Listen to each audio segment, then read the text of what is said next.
Tauhidi është çështja për të cilën njerëzit janë ndarë në dy grupe, në besimtar dhe jo besimtar, në banorët e xhennetit të përjetshëm dhe banorët e dënimit të dëmshëm.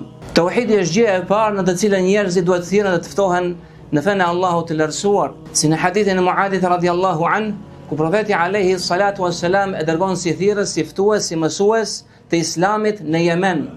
Dhe i thotë, ti do të shkosh te një popull që janë pasues të librave të mbarshëm.